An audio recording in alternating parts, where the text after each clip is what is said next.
Une question maintenant. La France est-elle en train d'abandonner sa filière bio? En Lorraine, environ 1200 fermes sont converties à l'agriculture biologique, soit 10% des exploitations. Une filière présentée comme l'avenir de l'agriculture et qui pourtant traverse une crise sans précédent. Les ventes sont en baisse après plusieurs années de croissance en cause. Le pouvoir d'achat des consommateurs, bien sûr, mais pas seulement. Que se passe-t-il? Élément de réponse avec Styliane Napev et Eric Bertrand. À la caisse de ce magasin bio, dans l'agglomération de Nancy, les clients sont beaucoup moins nombreux depuis 3 mois. Pourtant, l'équipe met tout en place pour attirer les acheteurs. Voilà ce que nous proposons donc chaque mois à nos clients, des offres promotionnelles sur une série de produits.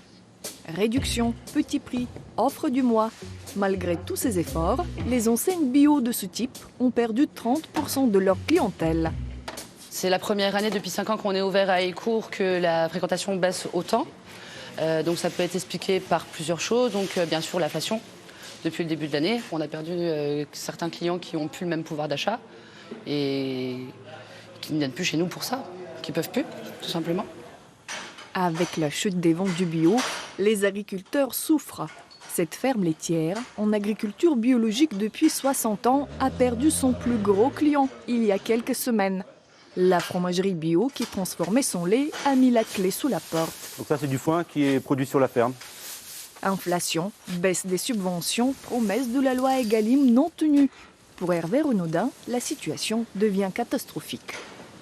Là, on se sent complètement lâché par les pouvoirs publics. Il ne faudrait quand même pas qu'on arrive dans cette situation où, après plusieurs années de croissance exponentielle de la production biologique, on arrive dans une situation où on se trouve dans une décroissance. Ce serait quand même une catastrophe pour l'environnement.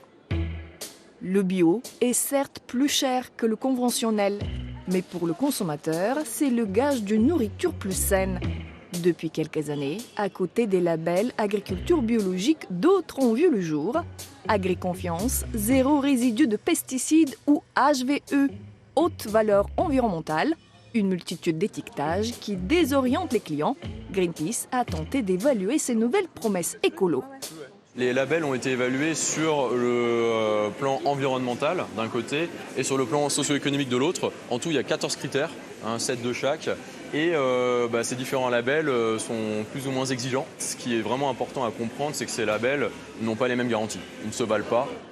Avec son cahier des charges strict, le bio est le seul à apporter une transparence sur les méthodes de production. Pour défendre le consommateur dans ses choix, UFC Que Choisir mène actuellement une action en justice contre l'un de ses labels concurrents.